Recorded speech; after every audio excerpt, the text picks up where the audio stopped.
Doutor, o cenário que o senhor encontrou lá, todos os passageiros ainda, obviamente, dentro da aeronave, todos eles no mesmo estado ali, o senhor atestou a morte deles ainda dentro da aeronave, tudo indica que são politraumatismos que provocaram as mortes. A gente conversava agora há pouco com um especialista em aviação que cogitou a possibilidade de uma desaceleração também ter causado a morte desses passageiros. Ali, pelo que o senhor encontrou, o que o senhor imagina que tenha provocado a morte deles? O Andressa, exatamente. Eu fui o primeiro a entrar na aeronave, né? Quando eu entrei acerca da porta estava o produtor, caída, sentada a poltrona, e logo em seguida estava a outra vítima. Prontamente verifiquei todos os sinais vitais para ver se se contava com vida, que essa era a nossa esperança, né? Era só isso que nós queríamos naquele momento, era só isso que queríamos que tivéssemos, mas assim, provavelmente a causa da morte realmente foi politraumatismo. Não se sabe a nave, então assim, se estavam de cintos ou não, eu não sei afirmar para o senhor se esse cinto se rompeu durante a queda, se esse cinto se rompeu durante algum momento. Então assim, durante o atendimento, quando nós estávamos retirando os corpos, não se observava cinto, mas também não posso afirmar para o senhor se realmente estava ou não. Os corpos estavam, infelizmente, no meio da aeronave mesmo, assim, os três, e mais adiante os dois pilotos, né, que também estava sem sinais vitais, estava sem vida. Num primeiro momento ali, a gente olhando a imagem do avião, parecia que ele estava ainda em bom estado, o que inclusive fez com que a gente acreditasse de fato que haveria sobrevivente. A primeira informação é de que ela estaria bem, a informação veio da assessoria de imprensa, e pelo fato até de não ter tido uma explosão, a gente olhando aqui de fora parecia que a aeronave estava em boas condições e que de fato poderia ter tido algum sobrevivente. O que o senhor encontrou lá dentro, o senhor acha que seria possível ter algum sobrevivente diante do que houve de estrago internamente na aeronave?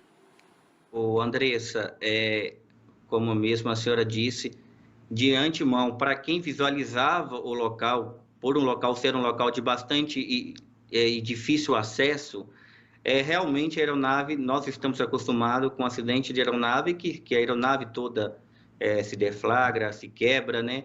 E assim, pelo que estava dentro da aeronave, pela a situação que eu me deparei dentro da aeronave, é quase impossível estar com vida. Assim, a aeronave estava bastante danificada, bastante quebrada, tinha pertences, malas sobre as vítimas. Então, assim, por fora realmente parecia que o estrago não foi tão grande, mas por dentro a aeronave estava bastante danificada. E assim, era muito difícil pelo estado interno da aeronave ter alguém com vida.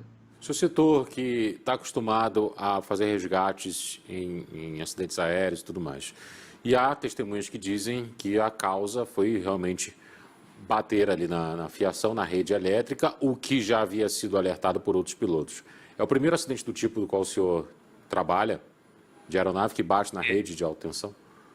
Exatamente. E assim, esse é o primeiro atendimento por essa suspeita de acidente, e não sabíamos até então. Foi a primeira pergunta que eu fiz para o pessoal do Corpo de Bombeiro. A assassina está segura? Tem algum problema? Porque o medo, não sabíamos qual era a causa. Depois que começaram a falar que poderia ser a rede, não sabíamos se esse avião se estava com rede elétrica ou não.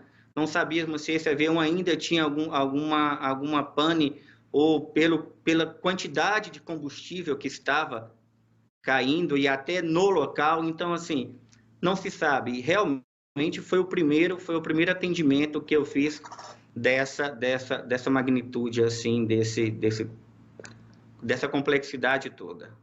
Dr. Cleiton Carvalho, diretor técnico do SAMU, falando direto de Caratinga sobre os primeiros atendimentos aí a essas vítimas do acidente. Ele que atestou a morte dos passageiros ainda dentro da aeronave e acompanhou depois todo o processo aí de resgate dos corpos. Muito obrigado pela sua participação. Bom trabalho para o senhor. Imagina, me coloca à disposição. Obrigado a vocês.